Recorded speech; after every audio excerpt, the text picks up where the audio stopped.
thanks for that very kind welcome. I really appreciate it. And you guys know how to time your conference, right? My goodness gracious. So I had this wonderful speech all prepared and it's pretty much ripped it up after yesterday's announcement. Maybe I'll touch on a little bit of it. But first, again, thanks so much for having me today. And, where to start, right? I mean, a lot's happened in the last 24 hours. So I thought what I'd try to do is to the extent that I can, share what's been developing in the last 24 hours, obviously with the focus on the announcement by the Attorney General. Before I get to that specifically, though, and you touch on this in your introduction, is I just have such tremendous frustrations with the Attorney General. And it's not just because we have a disagreement. I mean, it's really not, right? I have disagreements with people all the time, right? It's part of my job as a lawyer. It's often an adversarial system. I'm from a family of 7 kids. There's 6 boys, 1 long-suffering sister. I mean, it's a big family. And we're at the Christmas table or the Thanksgiving table. We don't all agree on everything, right? We don't. That's the way it works in a big family. So I'm used to that. But the part with the Attorney General I just want to get to first that I think is important is, number one, we had no idea this was coming. Oh, thank you so much. Appreciate it. We had no idea this was coming. Myself, the governor, you name it. Number 2 is the Attorney General, since he became Attorney General, has simply refused to meet with me. Refused to meet with the governor.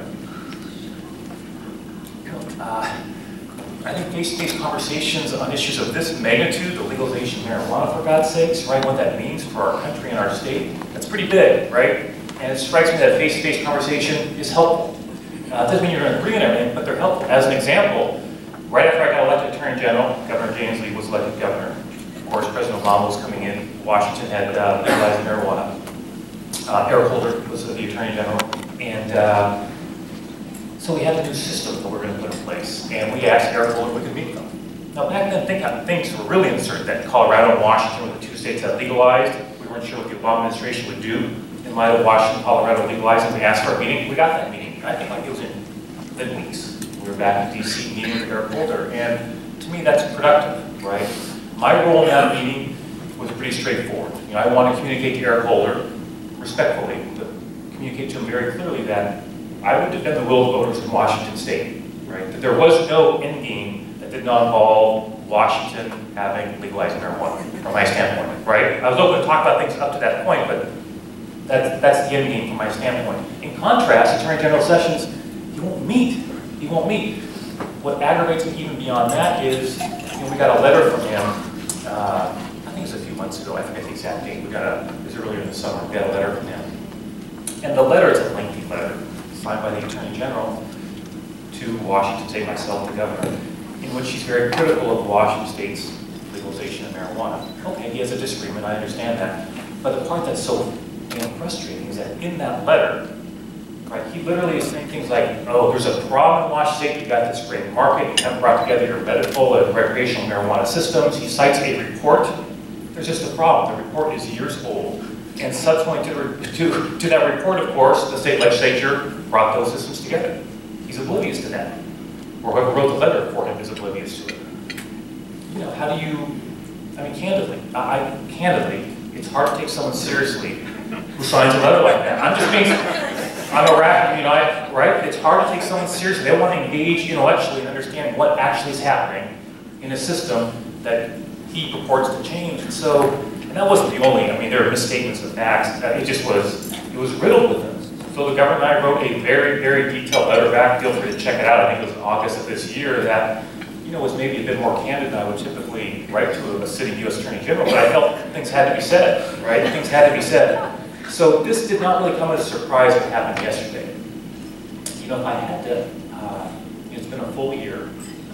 His views on marijuana are very clear, and I guess a couple points about what came out. So one, we were surprised. 2 is, what came out, this memo, as you know, it's very, very brief, right? Not a lengthy document, it's very, very brief. And it's something that could have been crafted by a member of his team in 25 minutes. It's not a complicated document, right? Rolling back to the Cole memorandum and the Ogden memorandum. I'll talk about the Ogden memorandum in a minute as well, which doesn't get as much attention, but it's important on the medical marijuana front. But it's not a detailed work product. I guess I was surprised once he decided to do something that this was what he did, that there wasn't more to it, basically. I'm not minimizing at all what he did. Deeply disappointing, deeply troubling. What the impacts are long term remain to be seen. I'll talk a bit about that from my perspective, but since it's been a full year, I kind of thought it could even be worse, right? Is the federal government taking a specific step at Washington State to stop Washington State from moving forward, right? What he did, of course, is say, hey, all of you U.S. attorneys, you've got the discretion to basically do what you think is appropriate, okay?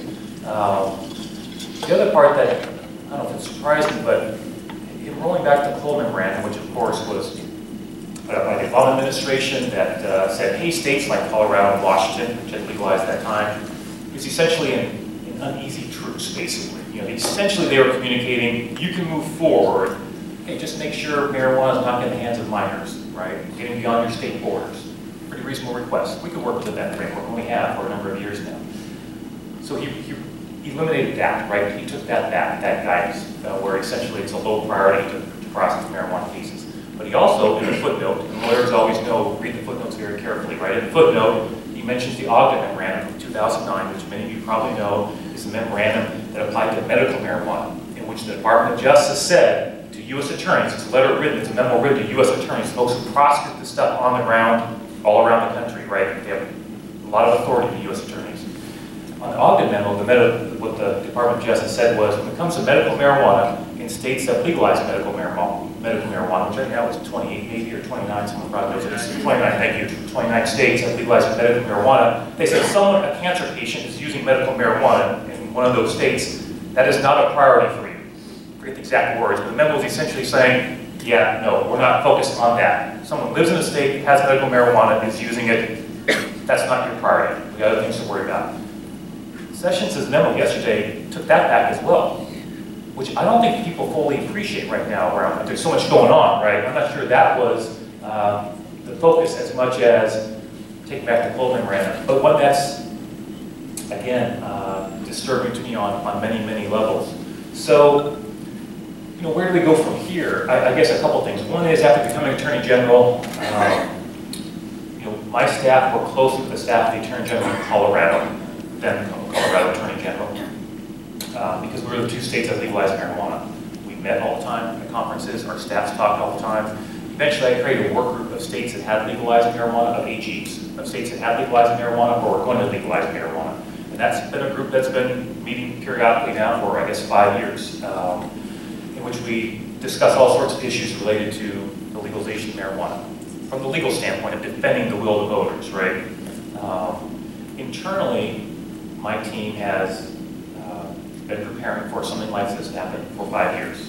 So we're not caught, I just want to emphasize to you, we're not caught flat-footed. Our arguments are prepared. We have contemplated hypothetical scenarios in which the will of the voters could be thwarted or attempted to be thwarted by the federal government. And my team's very good. You know, you mentioned the introduction. I have some experience with the Trump administration in court, right? We have sued the Trump administration 19 times, right?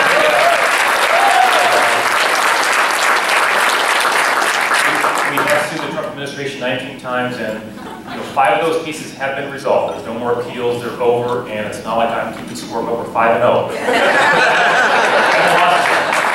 And there's a 6th case we recently won. That was the ban on transgender individuals in the military. We recently won that case. That case is not over. They can appeal that at some point. You get the idea. But 5 cases are over. We won all 5. Now we're not going to win them all. Each case is obviously different. But the way I do my job is very simple. I try to stay focused on my lane and my responsibilities. I can't do anything about what's going on in Congress. Okay, I can write letters to members of Congress saying, hey, do something to help the banking industry when it comes to the legalization of marijuana. We send those letters. We communicate. I've been to DC. I've met with the congressional delegation to communicate my views on that. Okay, but I'm not in Congress. I don't have that vote. That's not my lane, right? I can write a letter, but so can you, right? But what I can do, my role is very specific. As Attorney General of each state, our job is to defend, in this case, Washington state law, whether adopted by the state legislature or adopted by the people through the initiative process. That's very important. In fact, when it comes to initiatives, it's critically important. And so we take that, and I take that very, very seriously, okay, defending the will of the voters, each and every time. So just so you know, the folks who work on this, they are the best attorneys in the office who work on these issues. They are the best attorneys in the office who work on this issue.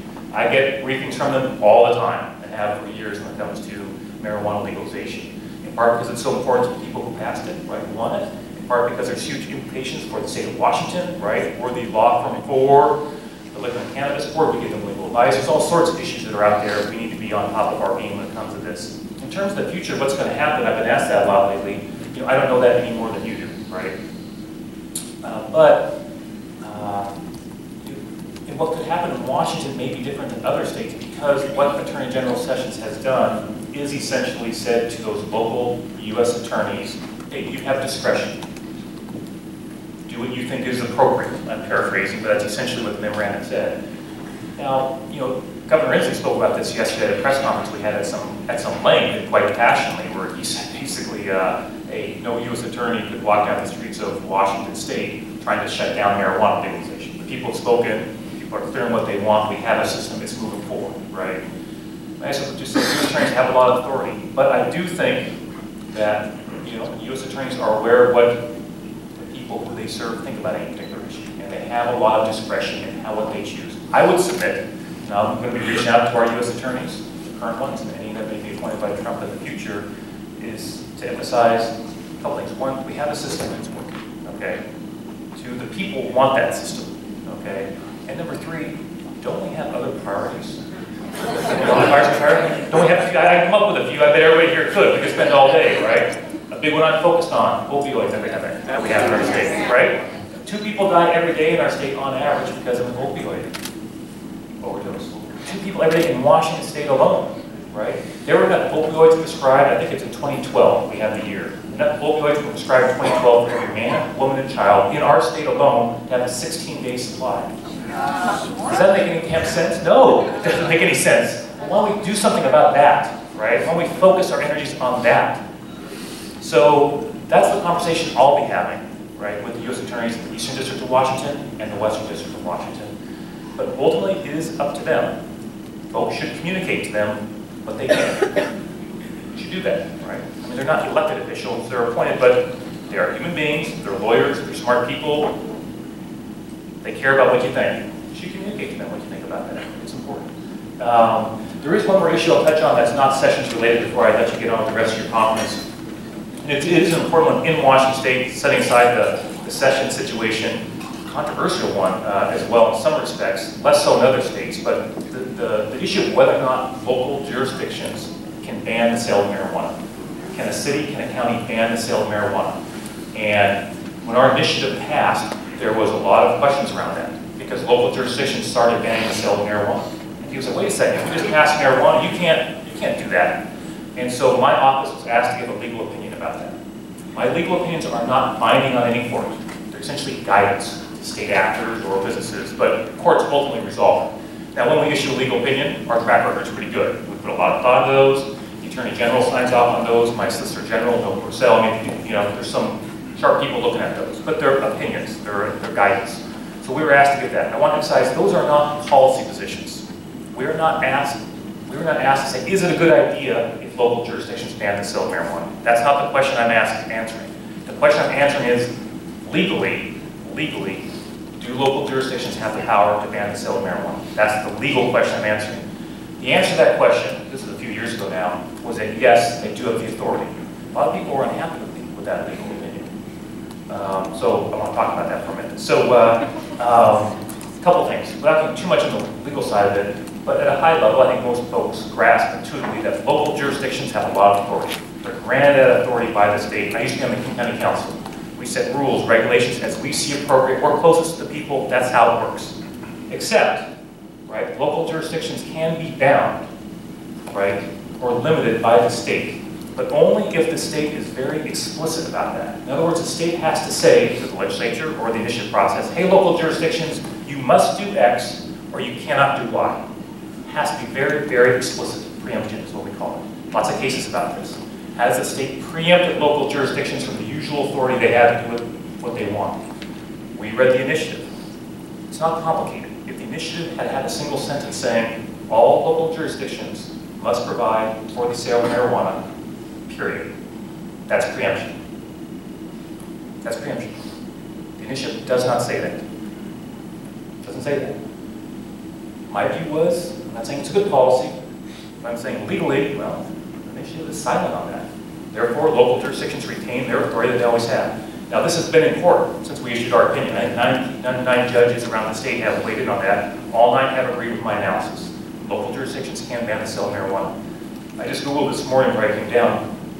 California allows the ban of local jurisdictions. Alaska, Oregon, Colorado. I think every state that's legalized has allowed for it. There's a reason for that too, I'm convinced, and here's what is, it's an important one. So in court, when local jurisdictions are sued by a business owner who wants to sell marijuana in a county or a city that's placed a ban, the local jurisdiction has 2 arguments when they go to court. And this is really important. The first one is, that Ferguson guy was right, okay? The initiative doesn't preempt our usual authority, okay? So listen to what Ferguson said, he's right. We have our usual authority, whatever we want, and that's what we're doing. But they say, in the alternative, if that's wrong, if Ferguson is wrong, the initiative does preclude us from banning the sale of marijuana. They have an alternative argument. The alternative argument is, well, look at the federal law. Right. Look at the federal law, they say. Federal law is pretty clear on marijuana. Federal law preempts state law. Now, one thing, if you get to that argument, and they have, no court's gotten that argument yet because they've all agreed that I'm right, that local jurisdictions can ban the sale of marijuana. So no court's had to reach the argument of whether or not federal law preempts state law. Now, what's interesting about that is, if you get to that argument, if a court thinks, or our state Supreme Court thinks, and ultimately this will go to the U.S. Supreme Court, and you can decide for yourselves how comfortable you view the U.S. Supreme Court deciding this question. Okay. Does federal law preempt state law? That wouldn't just be a local ban. That's an existential threat to legalization of marijuana, not just in Washington, but all across the country. The only way you avoid that conversation before the U.S. Supreme Court is if each state allows for local bans. It's somewhat ironic. Somewhat ironically, local bans actually, in my view, preserve the legalization of marijuana. If any state goes forward and says, nope, you've got to do it, it's only a matter of time before that issue of whether federal law and state law ends up squarely before the U.S. Supreme Court. It would be inevitable. I just put that out there. Now, that was not a reason for our decision, I want to be clear. We're just looking at the initiative and the language of the initiative. Had the language been clear, all local jurisdictions must ban the sale of marijuana, we would have said that answer, but it does not. So we'll see. The case has not got, none of those cases got to our state Supreme Court yet, which is actually somewhat surprised me. They've been bouncing around. So this issue may end up with local bans before our state Supreme Court. But what I would just say is it's not unusual. Like in California, I just read an article this morning, states provide that, and I'm convinced there's a reason why they specifically provide it. So just to wrap up, you know, it's, you know, before Donald Trump became president, actually, before, my time's out, I'm out of time.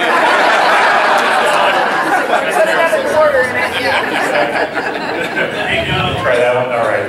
So, thanks. So before Donald Trump became president, if you'd asked me what single issue I spend the most time as Attorney General thinking about, it would have been marijuana legalization. Because it impacts so much of state government, right? Such importance to the people, so high profile. The media is interested. I mean, it's a big issue, right? Other AGs are asking about it. It's a big issue. And it's one of the few issues I would say where I would literally receive regular memos updating me on court actions around the state and issues with state government and the liquor and cannabis. You get the idea.